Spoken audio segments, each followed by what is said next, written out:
Chapter 4, Concerning Grace.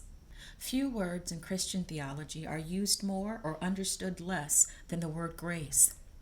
Often heard are such phrases as God's grace and the grace of our Lord Jesus Christ. What does the word mean? How does it work in our lives? In theology, the word is surrounded by an air of mystery. Actually, it is a very simple explanation of the natural flow of the creative process in the individual. The word grace means favor. Why are you favored as a child of God? Simply because you are the activity of God expressing Himself as you. Why is your hand favored as part of your body? Because it is your body at the point of your hand, designed to enable the body to carry out its objectives. Thus, the hand has not only strength, but also feeling and tenderness. God's will is another confused religious term. As long as we think of God as willfully bombarding our lives with capricious acts of limitation, there is little hope that we can grasp the science of prayer. The will of God for you is the ceaseless longing of the Creator to fulfill Himself in and as that which He has created. If you miss this point, you will think of grace as a kind of favoritism that you solicit through prayer. This will or creative intention is so great that despite the power of the spoken word, you could say with feeling, "I wish I were dead," and yet go right on living. God's will for you is so intense, so continuous, that it even filters through your willfully closed mind. Grace is not a special movement in mind or a special activity or gift of God. It is simply an explanation of the way mind works.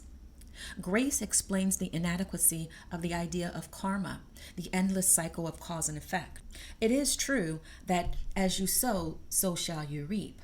Yet, God's desire to express through you and as you is so great that you never completely reap the harvest of error, and you always reap more good than you sow.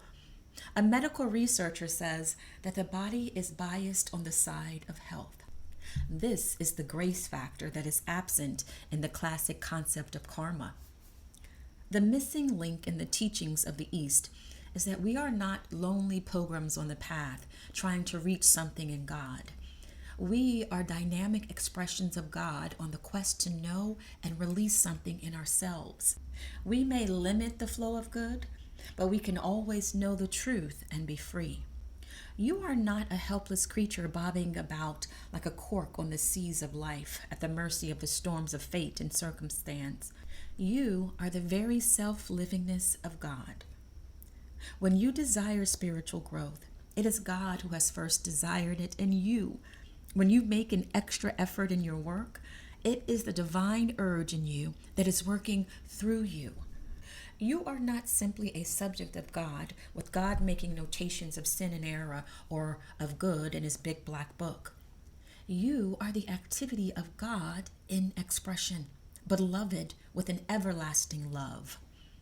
Living in a state of grace is an expression often used to imply that the person has earned God's favor. It may be made to appear that by joining a church or accepting a particular religious cliche, you get something special. That it's like knowing someone at the city hall who arranges to fix parking tickets. Living in a state of grace can mean nothing more nor less than living in the disciplined awareness of the divine flow. God's flow is constant. Our experience of it changes with our consciousness. This does not minimize the universal law of sequence and consequence. In the horizontal experience of life, we are bound to reap as we have sowed, but we have a choice to introduce into consciousness the vertical flow. Thus, on a higher level of consciousness, we are set free. We still pay the price, but on a higher level. It is like turning on the light. Darkness is no longer a factor. The law of consciousness is inviolable. The high consciousness heals and the low consciousness weakens. However, Something of the infinite is always filtering through and becoming part of your consciousness. Thus, the most sordid or limited thought is modified by God's love in you. Grace is like living in a house with every door and window tightly closed. Invariably, there is enough air leaking in around doors and windows so that your oxygen needs are met. Grace, as the divine favor, the activity of God's love, is working for you constantly. It is not dependent upon any special faith or prayer on your part. Like the buoyancy of water that will keep you afloat even when you try to force yourself under.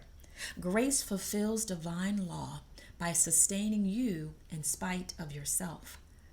You don't have to earn grace. It is not something that comes only to the good. It comes to all alike because all alike are expressions of God. By the grace of God, a criminal is still loved by God and can still find forgiveness and ultimate rehabilitation through a love that transcends law. Grace is simply a wonderful facet of the activity of God in you. It is not something you must work for or develop. It simply is. It is an assurance, an explanation of why things are never quite hopeless and why we never receive the full harvest of the error we sow, and why we always receive a little more good than we earn. Certainly, we must be willing to accept responsibility for all that is manifest in our lives, but don't get bogged down in the grim and fatalistic acceptance of working out your karma. Truth can set you free. And when you hear, "He was healed by God's grace," remember that this is no special act of God for one person, but a specialization of the divine good pleasure that is in every person. There is an upward pull of the universe, ever seeking to lift you to the heights of your divine nature. It is as real and as inexorable as the force of gravity. The universe is calling. Are you listening?